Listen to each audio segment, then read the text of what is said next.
Think Realty Nation, it's Abhi Golhar. Welcome to the Think Realty podcast. Excited to do this specific show. You know why? I'll tell you why. You want to know why? Come closer. I'll tell you why. It's because we're having a conversation with a lender today, and I love talking to lenders. It's a fantastic opportunity to kind of get under the hood with kind of what they're thinking. Some of the loan programs, how you can benefit, how you can apply, and then more specifically, guess who has all the data? That's right, you guessed it. So we're speaking with Michael Mikhail today of Stratton Equities. That's coming up in just a second. And then following that, I learned about something very interesting that happened in the state of Indiana with rentals and utility bills and landlords. You don't want to miss the show. It's going to be a lot of fun. Stick around. This podcast is brought to you by Roofstock. If you're ready to buy your next investment property, then check out Roofstock, the #1 marketplace for buying and selling single-family rental homes. Featuring tenant-occupied rental properties for sale in over 20 states, Roofstock makes it easy to invest in cash-flowing real estate outside your local market. And to help you invest remotely with confidence, all properties are backed by Roofstock's industry-leading 30-day money-back guarantee. Sign up for free today to find your next cash-flowing rental property at roofstock.com/thinkrealty.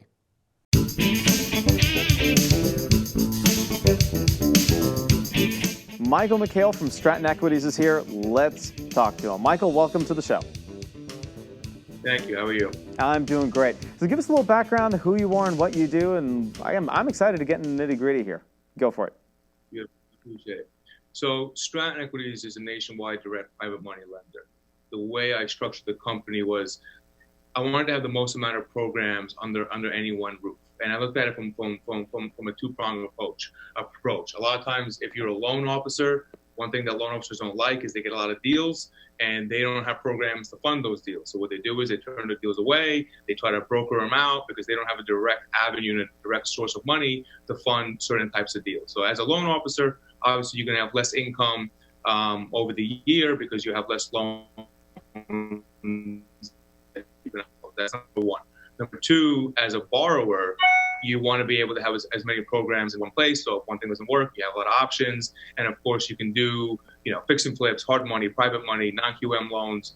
If you have bad credit, if you're a borrower that has low credit, that is going to then fix their credit and then wants to refi again, there's many, many options. So I designed the company program-wise that there's really not much that we don't have access to and that we can't fund.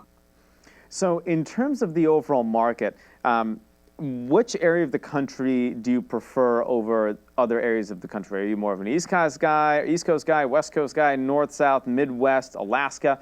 What do you prefer and why? We're a nationwide direct private money lender. We've done loans in Hawaii, we've done loans in Alaska.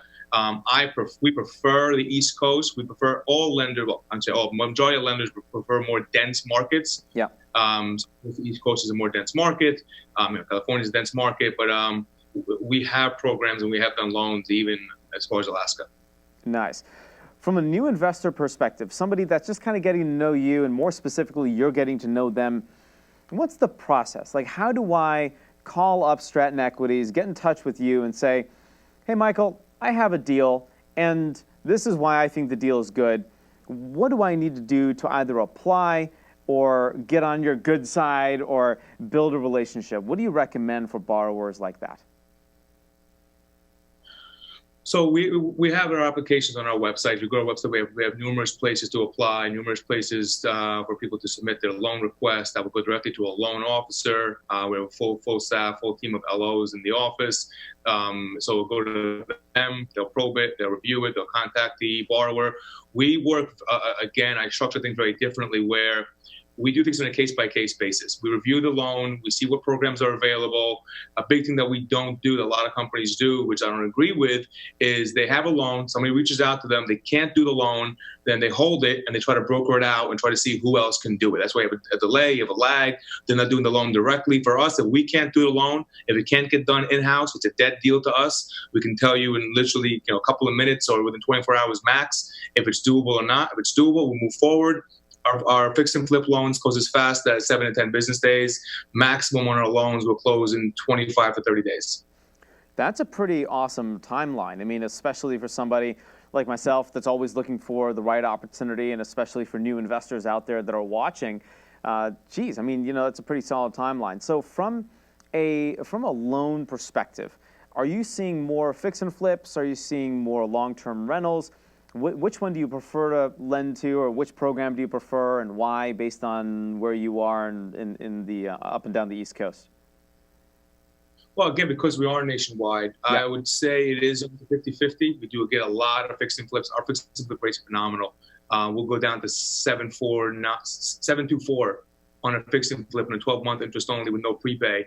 A couple of years ago, those rates were at 14%. There's still Right. companies out there who fix and flips at 13-14%.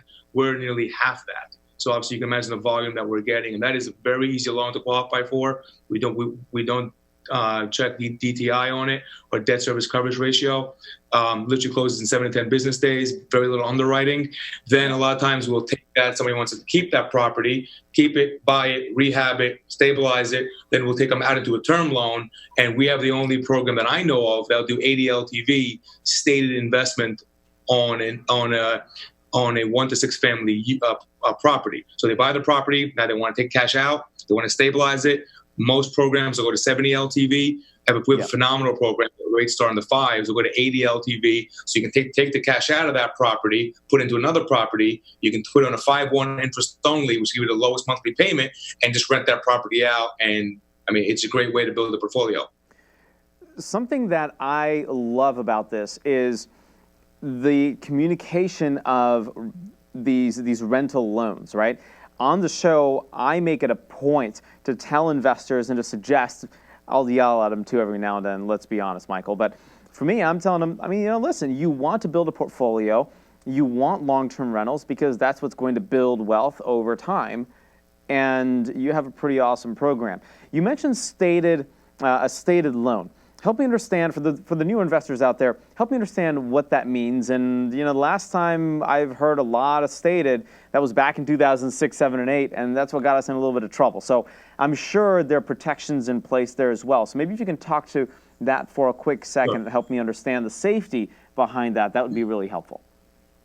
Sure. So we specialize in stated income program. Virtually every program we have stated income, but the criteria has changed drastically from 10 years ago. You're not doing 100% financing. You're not doing, neg-am loans. There's no balloon loans. A lot of that will afford the toxic loans in the market. So none of these balloon, none of them are neg-am, none of them are accruing interest on the back end the way those loans did, and you don't go up high. I mean, back then you had a loan that financed you 125% of the purchase price. So you bought a home for $100,000. Right. They'd give you an extra $25,000 on top of it, assuming that the price of that home is going to continue to go up. Those are very dangerous loans, especially. Yeah. And now also the credit requirements a little bit different. A lot of these loans have higher credit requirements than they did before, and they do a decent amount of underwriting. So anything from our fix and flip, it's not actually stated. We just don't look at income because it's a 12-month interest only. But technically, it is a stated income loan because you're not actually looking at the income. On our fixed programs, you have a lot of investors, they don't show their income on the tax returns. They have a lot of money, they got great credit, they have experience, but their tax returns show whatever, which is not enough to go to regular financing. That's where we specialize in. We have a tremendous amount of programs at phenomenal rates, at very high LTVs that just don't require income docs. They require FICO, they require other criteria, but it doesn't require income because most investors just don't show their income. Question for you. There are a lot of lenders out there that will say, and you alluded to it a little while ago, but that will say, hey, we're a lender, we're a nationwide lender, and this is what we do, this is how we do it, and this is who we serve, et cetera. And they have their entire pricing structure, breakdown, loan programs, et cetera. And then you find out at the closing table, they're not really the lender. They're table funding deals or whatever it may be, and they're just a really good marketing outfit. If I'm a borrower, how do I know, right? Like, how do I know that I'm going to somebody that is a broker versus somebody that, like you, that's a real lender with capital in-house? How do I sniff that out real fast? Licensing. It's very simple. You have to have proper licensing in order to be an actual lender. People don't market their licensing and state that they're a licensed company. There's numerous different types of licensing depending on how you're servicing the funds. You can be a lender. Anybody that's lending capital can technically be a lender. So it depends on how you're lending the capital, what state you're in. Each state have their own licensing. There's a lot of different types of licensing out there. What type of properties they're lending on will require different types of licensing. So one of the biggest ways is to see the fact that they're licensed one way or another, because brokers don't get licensed. We're obviously fully licensed, but brokers don't get licensed. They're just, as you said, a marketing tool, and they just broker and white label their programs. So the number one way is if they're a licensed company. Now, in a recent, I was kind of looking at your information online. I think it was a recent newsletter or a post or something. You mentioned that hard money loans versus fix and flip loans, there's a difference there in why the industry is confusing the two. I understand what the difference is, but why do you feel the industry is confusing the two? Well, we get calls all the time. I want a hard money loan. And then when you go into it, they want a fix and flip or they want a stated income loan. A hard money loan is something, I'll give you a great example, a loan that we're doing right now. Yeah. Woman got into a car accident at a young age, won a lawsuit, got about $250,000, bought a house at 19 years old in New Jersey in cash. Family, her father died, she has no family, she has no support, she owns this property, she makes like $2,000 a month as income, she has nothing but this asset. She has no credit, never applied for a credit card, like she doesn't exist financially. So a hard money loan is a true asset-based loan. The property's worth $230. It's in a college town, so we know the property will be rented. It's free and clear. We're doing a 60 LTV loan. We're taking 60% of the value of the home. We're giving it to her cash out. We're doing an interest reserve. So we'll take 12 months of the mortgage payments divided by 12. That's $8,000 a month. We'll put that on the side and make the payments from an interest reserve. So she doesn't actually have mortgage payments for 12 months. It's a 12-month interest-only bridge. And that loan is literally saving this woman's life. She's going to med school. She's got things she has to pay. And all she has is an asset. That's a hard money loan. It's strictly an asset-based loan. Yes. If you're looking at FICO and criteria and you're doing a ton of underwriting, that's not a hard money loan. A fixed and flip loan at 90 LTV is not a hard money loan. Hard money loans are essentially generally below 60 LTV because it's a high risky loan and it's an asset-based loan. That's the difference. And I appreciate that explanation, right? Because there are a lot of folks that, like you said, they will absolutely confuse the two. And you need to make sure that when you're going into a relationship, say with Stratton Equities, for example, you know exactly kind of what you're looking for and what you want. Michael, we have to wrap up here in just a second, but what's the best way to reach you? I mean, if I have questions about the hard money lending piece and the fix and flips and the new construction, and I know you all have programs for that as well, long-term rentals, how do I get in touch? How do I apply? Best thing is on the website. We list everything on our website. StrattonEquities.com. You can apply from there. You can reach out to us there. We have all of our phone numbers and contact information there. And somebody will definitely reach out to you within 12 hours. I like that, within 12 hours. Perfect. Michael, thank you. That's long, probably half an hour, but let's just say 12 to be safe. Got it. Perfect. So, Michael, thanks so much. I appreciate the time today and for your insights on kind of clearing up a little bit of the confusion with the hard money loan versus the fix and flip loans, which is awesome information. And then, of course, what one should do to start a relationship with you and how important this kind of capital can be. And, of course, the differences between a real lender and one that's just a marketing arm with no license and they, quite frankly, have no idea what they're doing. Unlike you guys, you know exactly what you're doing. So check out Stratton Equities. Get in touch with Michael. Michael, thank you so much. I appreciate the time. Thank you for your time. You got it. Think Realty Nation. Don't go anywhere. We'll be right back.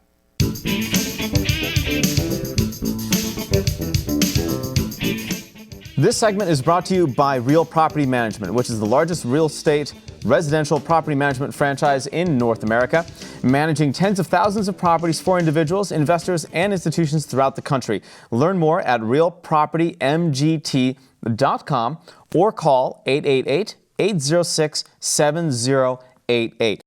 There's an article on thinkrealty.com that I found to be very, very interesting, and it has to do with the state of Indiana.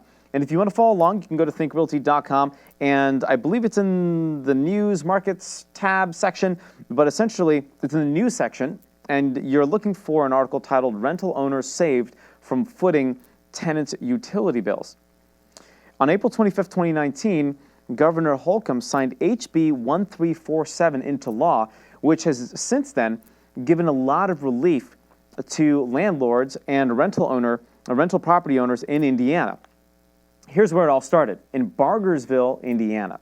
The town's council pretty much passed an ordinance that said that the utility companies could demand payment from property owners when their tenants became delinquent on paying their utilities. And obviously, I would have gotten, like, for me, I would have been super annoyed with this ordinance. Like, who does that? It doesn't even make any sense.